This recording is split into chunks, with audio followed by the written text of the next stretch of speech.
नमस्कार प्यारे साथियों, हो जाइए तैयार आज के बेहद इम्पोर्टेंट टॉपिक भारत के संविधान के मोस्ट इम्पोर्टेंट प्रश्नों को सीखने के लिए। भारत की संविधान सभा गठित करने का आधार क्या है? Cabinet mission 1946। Most important question आपके सामने। भारतीय संविधान सभा के प्रारूप समिति के अध्यक्ष कौन थे? डॉक्टर भीमराव अंबेडकर। बेहद इम्पोर्टेंट और सरलतम क्वेश्चन जो आपके एग्जाम के लिए खास होने वाले हैं। भारत के संविधान की प्रस्तावना में समाजवादी और धर्मनिरपेक्ष शब्दों को किस संशोधन द्वारा जोड़ा गया? 42वें संविधान संशोधन द्वारा। भारत का संविधान पूर्ण रूप से कब तैयार हुआ? 26 नवंबर 1949 को पूर्ण रूप से तैयार हुआ भारत का संविधान। भारतीय संविधान में मौलिक कर्तव्य का विचार कहाँ से लिया गया? रूस के संविधान से लिया गया मौलिक कर्तव्य। याद रखिएगा, बेहद खास और इम्पोर्टेंट क्वेश्चन। भारतीय राज्य व्यवस्था में कौन सर्वोच्च है? संविधान। याद रखिएगा, भारतीय राज्य व्यवस्था में संविधान सर्वोच्च है। उसी कड़ी में नेक्स्ट प्रश्न, वर्तमान में भारतीय संविधान में कितनी अनुसूची हैं? 12। याद रखिएगा, वर्तमान में भारतीय संविधान में 12 अनुसूची हैं। इसी कड़ी में आपके सामने भारत संविधान की द्वितीय अनुसूची का संबंध किससे है? पदाधिकारियों के वेतन से। पदाधिकारियों के वेतन से संबंध है द्वितीय अनुसूची का। भारत में सरकार की संसदीय प्रणाली कहाँ से ग्रहण की गई है? ब्रिटिश संविधान से ग्रहण की गई है भारत की संसदीय प्रणाली। उसी कड़ी में नेक्स्ट प्रश्न, संविधान के किस अनुच्छेद में धन विधेयक की परिभाषा दी गई है? अनुच्छेद 110 में धन विधेयक की परिभाषा दी गई है। इसी कड़ी में वर्तमान समय में भारतीय संविधान में गणना की दृष्टि से कुल कितने अनुच्छेद और अनुसूचियां हैं? 395 अनुच्छेद और 12 अनुसूचियां। भारतीय संविधान में समानता का अधिकार 5 अनुच्छेद द्वारा प्रदान किया है, वह कौन है? 14 से 18। अनुच्छेद 14 से 18 समानता का अधिकार। उन्हीं क्रम में नेक्स्ट प्रश्न आपके सामने, बेहद इम्पोर्टेंट जो आपके एग्जाम के लिए बेहद खास होने वाले हैं। इन सभी प्रश्नों को याद करते रहिए। भारतीय नागरिकों के मूल कर्तव्य का विवरण संविधान के किस भाग में दिया गया है? भाग 4 का में दिया गया है मूल कर्तव्यों का विवरण। किसी राज्य में संविधान परिषद की स्थापना और समाप्ति का प्रावधान भारतीय संविधान के किस अनुच्छेद में है?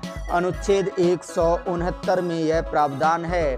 स्वतंत्रता का अधिकार संविधान के किन अनुच्छेद में वर्णित है? 19 से 22। अनुच्छेद 19 से 22 स्वतंत्रता का अधिकार। उसी कड़ी में भारतीय संविधान के किस अनुच्छेद में राज्य के नीति निर्देशक तत्वों का उल्लेख है? 36 से 51। याद रखिएगा, अनुच्छेद 36 से 51।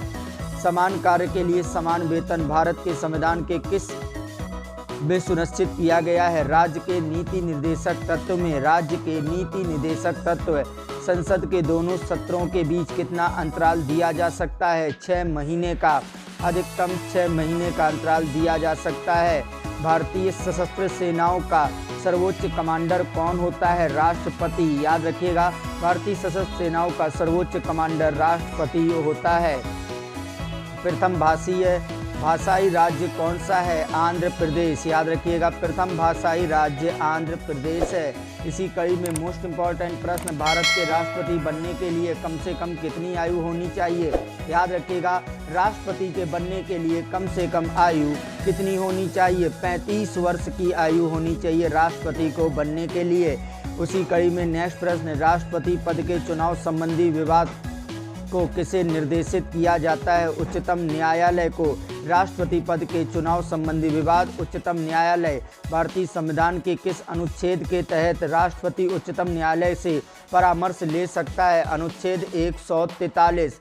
अनुच्छेद 143। भारतीय संविधान के अनुसार संपत्ति का अधिकार क्या है? याद रखिएगा, संपत्ति का अधिकार क्या है? बेहद इम्पोर्टेंट प्रश्न जो आपके एग्जाम में आने वाला है, विधिक अधिकार। याद रखिएगा, विधिक अधिकार।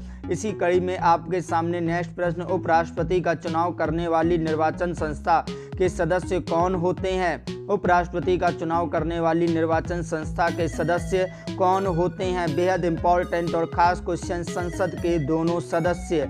संसद के दोनों सदनों के सदस्य। नेक्स्ट प्रश्न, राज्यसभा के सदस्यों का कार्यकाल कितने वर्ष होता है? याद रखिएगा, राज्यसभा के सदस्यों का कार्यकाल कितने वर्ष होता है। बेहद खास और इम्पोर्टेंट प्रश्न जो आपके एग्जाम के लिए बेहद खास होने वाले हैं। याद रखिएगा, 6 वर्ष राज्यसभा के सदस्यों का कार्यकाल 6 वर्ष होता है। इसी कड़ी में राज्यसभा के चुनाव हेतु आयु कितनी होनी चाहिए। राज्यसभा की चुनाव हेतु आयु कितनी होनी चाहिए। याद रखिएगा, राज्यसभा चुनाव हेतु आयु कितनी होनी चाहिए। बेहद इंपॉर्टेंट और खास प्रश्न, 30 वर्ष की आयु होनी चाहिए राज्यसभा के चुनाव हेतु। इन सभी प्रश्नों को याद करते रहिए। संघ की कार्यपालिका शक्ति किसमें निहित है। याद रखिएगा, संघ की कार्यपालिका शक्ति किसमें निहित है। बेहद इंपॉर्टेंट प्रश्न, इन सभी प्रश्नों को आप याद रखते रहिएगा। राष्ट्रपति में इन सभी प्रश्नों को याद करिए।